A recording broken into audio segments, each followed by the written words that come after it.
So you did fire a gun? Self-defense. 19-year-old MacArthur Johnson, police say, turned himself in on Wednesday morning after hearing he was wanted in a shooting overnight at the Baker Boulevard grocery store. How I feel? Yeah, with something like that hanging over your head. I don't feel no type of way because, you know, if you was in my shoes, you in the situation, you probably did the same thing. He worried, but he on Vlad TV. Do you know what Vlad TV is, my nigga? If not the most, it's the second most fed podcast you can do. From catching a body and facing a murder charge to becoming a family-friendly YouTuber stacking millions, FunnyMike's story is one of the wildest flips the internet's ever seen.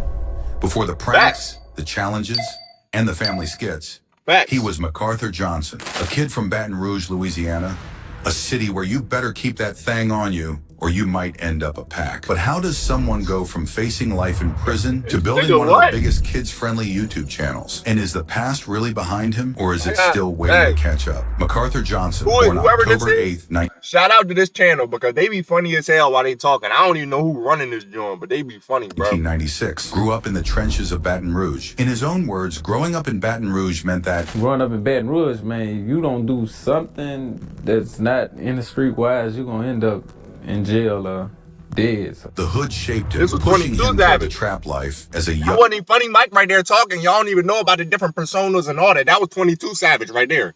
Was y'all there for them times? Young hustler, just trying to make it out. Johnson had his fair share of run-ins with the law as a young bull. He caught some cases and spent time in juvie for throwing hands and other charges he's been reluctant to speak on. In his Vlad TV interview, he mentioned that he would always burn it out, meaning he'd beat those cases quick and never had to do a long bid. Like, how much time do you think you spent in juvenile altogether? Oh, juvenile? I ain't spent that long in juvenile. I had burned it out. Like many young men looking for a way out of their circumstances, Johnson turned to music. Baton Rouge has a rich hip-hop history, with artists like Boosie being major influences on the youth there. In fact, Johnson has stated that Boosie was his biggest influence growing up, saying he was listening to Boosie before Kevin Gates. Before finding success, Johnson went through a series of different personas and names, trying to find what would stick. He went by Lit Mac on the track, Lit Guno, Mighty Mike, and Girl He Funny at different points.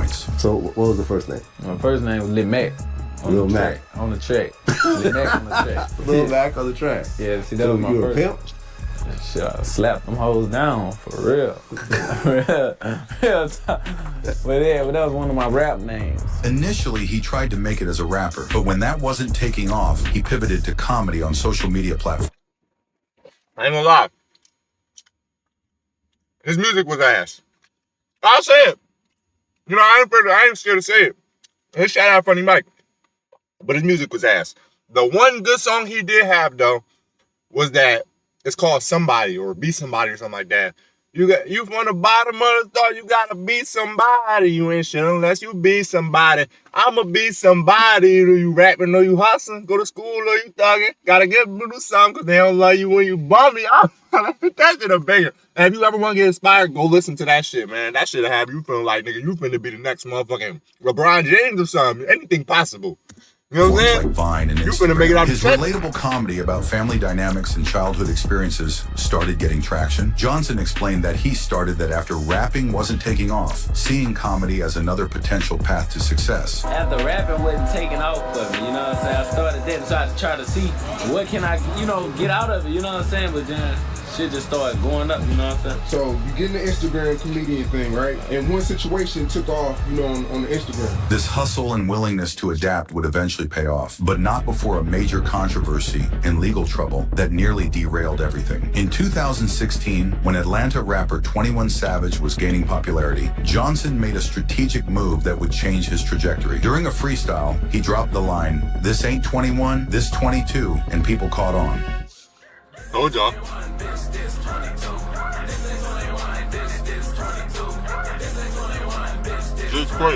Seeing the reaction, he decided to adopt the persona of 22 Savage, a clear parody of 21 Savage. Yeah, it was just a freestyle with the woo. How did the freestyle go? I was like, this ain't 21, this 22. Well, skirt, woo. And then everybody just fucked with it. Johnson released a song called Jumpin' as 22 Savage, which quickly gained traction. The audio alone was racking up thousands of plays within hours. And when he dropped the video, it exploded, reaching millions of views. When you put out Jumpin', you put out his audio first. Yeah, it did. And I want y'all to take notes while y'all watching this. For anybody that's trying to be a content creator or just trying to make it in life, look at the resilience he got. You get what I'm saying? He trying different shit. Okay, this didn't work. I'm not finna give up. Okay, I'm gonna try this. Okay, this didn't work. I'm gonna try this. If you don't stop and you keep trying to make it in life, something's gonna work. Something's gonna work in your favor, bro. You know what I mean? Something has to work, bro. It's just like niggas that try to do YouTube, post a couple videos, say, oh, I didn't get views, I'm done. Like, bro, you never know. You could have posted 100 videos, none of them got views, and that 101 video might be the one that blow. You know what I'm saying? Like, never stop. It was like overnight, like it was doing numbers. Like first hour did 5,000. Like through the week, shit, it was like 50,000. So I'm knowing it's doing something. So that's why I was like, yeah, we got to do a visual to it, visual out, and it just popped off. The 22nd Savage character wasn't just a name. Johnson adopted a similar look and flow to 21 Savage, stretching his words in a similar cadence. When asked if this was intentional, Johnson kept it a buck and admitted, yeah, that was done on purpose. Just trying to fuck with him. He was straight trolling. Did you think that anything was really gonna pop off, or this was just another like? Nah, well, really, I didn't really think it was gonna be big as what it is, but I knew it was just gonna do plays and shit, but I didn't really think it was gonna be big as what it was. But then you kind of look like 21 Savage a little bit. Man, that's what they say, man. The music industry and internet took notice. Blog posts started appearing about this 22 Savage character, and the controversy only fueled Johnson's growing fame. Many compared him to other artists who had found success through controversial imitation, like Young Thug with his Barter 6, playing off Lil Wayne's Carter series. What started as a parody soon escalated into a real beef. 21 Savage responded during a performance saying, Ain't no 22. Ain't no 23. Yeah.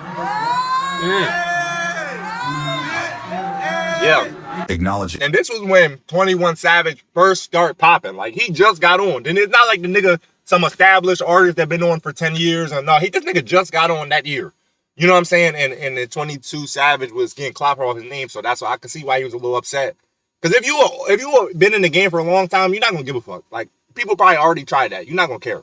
But he just got on, so he like, damn, this nigga getting clout off me. I didn't even get all my clout yet first. The copycat without directly addressing him. So you got on stage and said, ain't no 22, ain't no 23. Oh yeah, I seen that. I saw that. What'd you think? Ain't no 21. This 22, you know.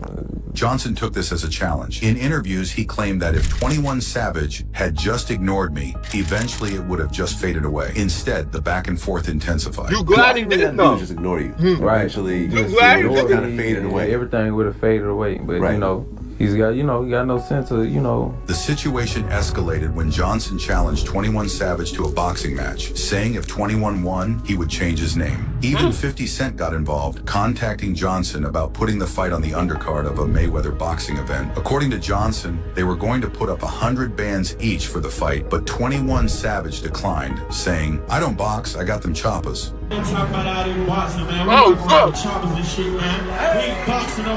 But FunnyMike, aka 22 Savage, responded and said he must have thought they stopped making choppas when they made his, hinting that he with the shits and is ready to shoot as well. 21 Savage said that he don't box, he got them choppers. Yeah. How'd you feel when you heard that? When he said that, Yeah. I said, oh man, he must thought they stopped making choppers when they made his shit. You know what I'm saying? You hear me? They don't stop making choppers, dick. Anybody can get a chopper, dick. That was one of the hardest lines. I'm not gonna cap. No dicky and no glazing shit, so don't even be on that. You feel me? That was one of the hardest lines said in the Black interview. I'm not gonna cap. He must have thought they stopped making choppers when they made his. Hey, let's not cap, bro. That shit was calm, bro. That shit was hard, wasn't it? And it don't gotta be on no dicky and shit, bro. Just give you props. You feel me?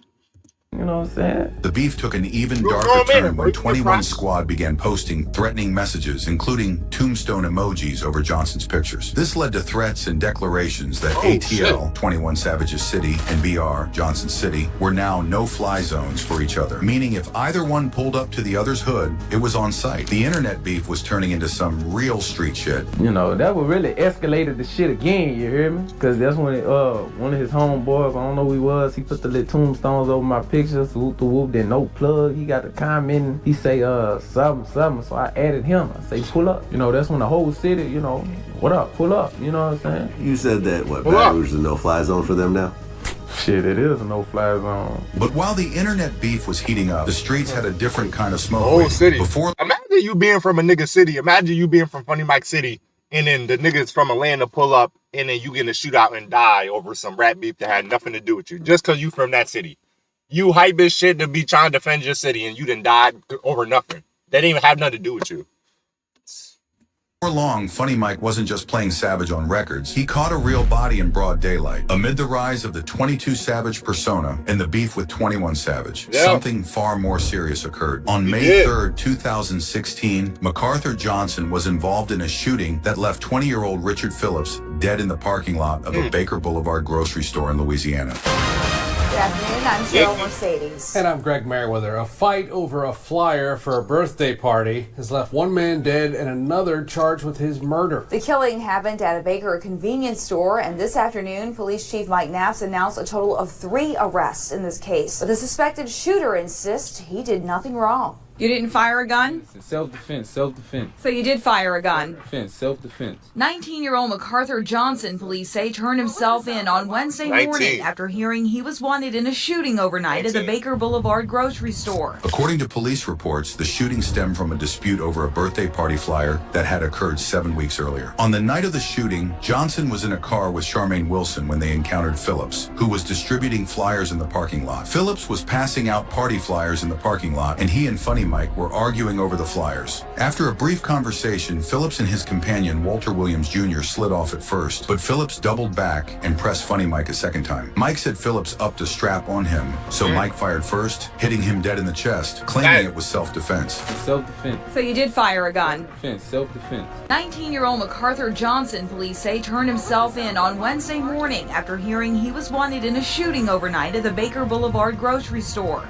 Richard Phillips, known as Rah-Rah, also 19, died after being shot in the chest. But here's the thing. Nobody ever confirmed if Phillips even had a pole on him, and whether it was real self-defense or not is still really shaky. Phillips ended up dying from the shot. Later that day, FunnyMike got booked along with 2 other dudes that were riding with him. They charged him with second-degree murder, illegal use of a weapon, and obstruction of justice. Mike admitted he squeezed the trigger, but tried to play the self-defense card. Problem is, the cops had video footage, and it didn't match his story. A report said they tried to lie and claim Phillips was strapped, but one of the passengers folded when the feds showed him the surveillance footage, and the footage showed Phillips didn't have no gun. FunnyMike's bond got set at $370,000, but he had the bread and bonded out quick, at least for the moment. In interviews after the shooting, Johnson seemed ice cold about the serious charges hanging over his head. When asked how he felt with a murder case pending, he responded, "I don't feel no type of way. I don't think about it, just fuck it." This showed how desensitized he was to the streets. Man, you know you care about that shit. We not gonna, come on, you can't fool me, gang. You can't fool me, nigga. Your life could potentially change forever if you get booked for that shit, bro. And you get found guilty. You talk about, I don't care about it. Fuck it, I don't care about it. Of course, that's the political, you know what I mean, interview type answer, but you know what that nigga think about that shit every day, bro. And that's especially when he's gaining clout and gaining attention, knowing that his, you know what I mean, he might take off with this shit and the nigga might also go to prison. You know what I'm saying? So that shit, I'm not buying that. Man was facing decades, but acting like it wasn't nothing but a thing. What? How I feel? He was worried. Yeah, with something like that hanging over your head. He was worried, I don't feel no type of way because, you know, if you was in my shoes, you in the situation, you would probably did the same thing. Like my nigga, he worried, but he on Vlad TV. Do you know what Vlad TV is, my nigga? That's, if not the most, it's the second most fed podcast you could be on. Other than No Jumper. That's the only one that Mike can compete with Vlad in the fed questions and the, you know what I mean, getting niggas locked up. But come on, bro. Can't say too much on there. So not about the situation, but about the court case that's coming up or the plea deal that's coming up or whatever is coming up in your future. Because one way or another, something's going to have to happen. So how do you just get by day after day? I don't know. I don't think about it. Just fuck it. Fuck it. But sometimes in the streets, it ain't about who's right or wrong, it's about what you can prove. And somehow, against all odds, FunnyMike finessed the system and slid out the back door clean. Now you're hearing all these and wondering why he's not in prison right now, despite all the evidence looking mad sketch. Johnson caught the biggest break of his life. In what shocked everybody, a grand jury decided not to indict him on the murder charges. This decision effectively meant the case wouldn't go to court, and Johnson was free to move forward with his life. He celebrated this outcome on Instagram, writing, "God is good. good. Second chance at life. Shout out to my team. Some have Look at that. speculated about how Johnson managed to avoid indictment despite the evidence, including surveillance footage. But the details of the grand jury proceedings remain private. With the streets watching and the feds off his neck, FunnyMike knew he couldn't keep living on borrowed time. He had to reinvent himself before the next bullet or courtroom took him out for good. Following his legal troubles and the 22 Savage controversy, John knew he needed to switch up his whole vibe. He eventually shelved the 22 Savage persona and fully embraced his new identity, FunnyMike. This wasn't actually a new wave, but rather a return to his comedic roots. Before the 22nd Savage character, he had already been building a following with comedy. Shout out FunnyMike, because that take a real man to do that. You know what I mean? Most men are not going to do that. If he smoked somebody and then he beat the body, most niggas gonna go back to the hood flexing like, oh, look at me with they chest out, hey, 21 Savage, you seen what I just did? It's up with you, nigga. You know what I mean? That could be you next. All type. They gonna be hype as shit trying to pop it just because they beat the case. You know what I'm saying? He said, nah, okay, I beat that. God gave me another chance at life. I'm finna change this shit. I'm finna redirect my whole joint. I'm not finna be doing this street stuff no more because I see what could have possibly happened. That take a real man to do that. Shout out FunnyMike, gang. Comedy content. As 21 Savage explained in interviews, the comedy shit was working, so I guess he just went back to it. Did you convince him to drop the whole 22 Savage thing? I think he did that on his own, really. I ain't never asked him to stop. But he DM'd me like back then and apologized though. Like way back then. Not on no pussy shit, like on some man shit. Yeah. He said some shit. He just stopped doing it. But he was a comedian before the 22 shit and it was working for him. The comedy shit was working. So I guess he just went back to it. When my doctor said I needed to eat healthier for my high Bro, blood pressure, I was shit at a with these loss ads, bro. until I Nobody found wants that. Hungry Root makes it so easy. In 2016, he created his YouTube channel and began focusing on comedy skits, pranks, and lifestyle content. His authentic personality and humor resonated with audiences, and his channel grew rapidly. Johnson's content evolved over time, becoming more family-friendly as he himself matured and started a family. He began dating Jalea Monet, whom he met through social media, and the couple now have 2 children, a daughter named London, born in February 2019, and a son named MacArthur Johnson Jr., born in July 2020. Today, FunnyMike has built a straight-up media empire. His main YouTube channel is pushing over 6 million subscribers, and he runs additional channels including FunnyMike Gaming, FunnyMike Skits, and the MJ Family channel with his... Now look, I'm gonna give FunnyMike his props one more time. Now I don't know Dicky and shit, but this just some real, because FunnyMike is one of the people that inspired me to do YouTube. You get what I'm saying? Because he showed, it's certain YouTubers you watch that show you that it's possible. You get what I'm saying? And I've been watching YouTube consistently since I was 10 years old.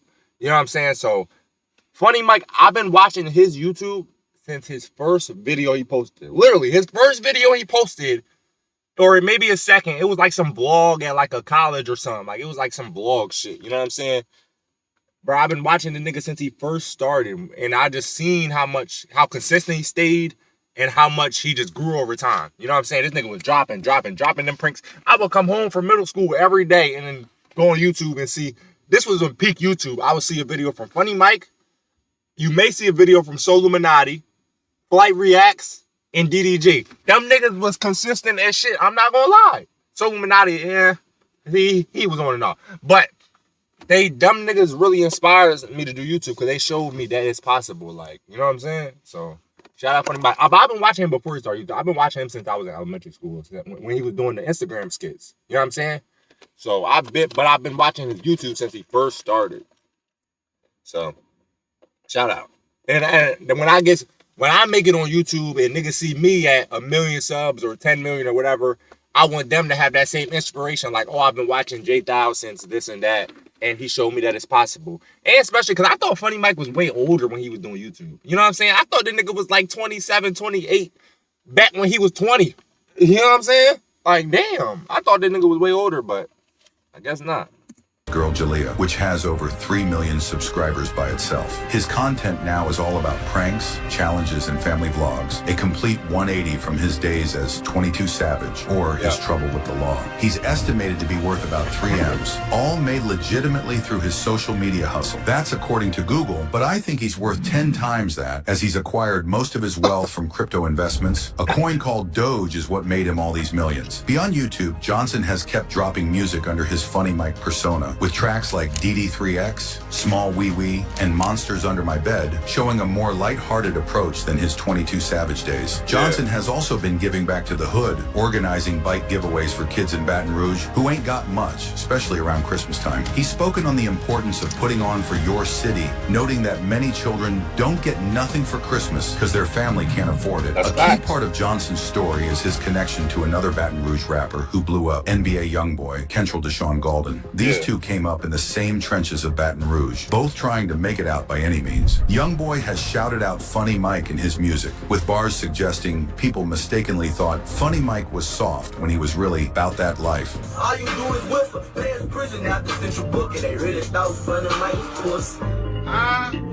They really thought FunnyMike was pussy.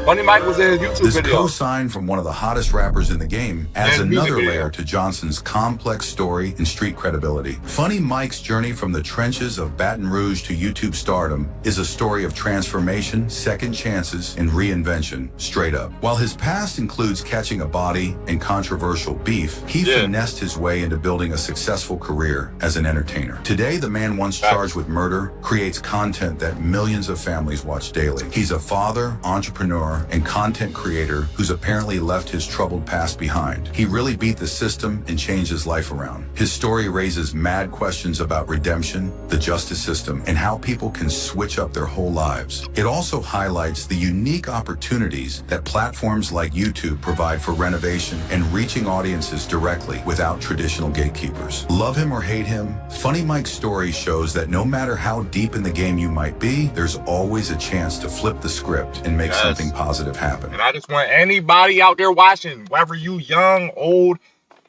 learn from this story right here, bro. Because this is how it's supposed to be with niggas that's in the hood. This how it's supposed to be.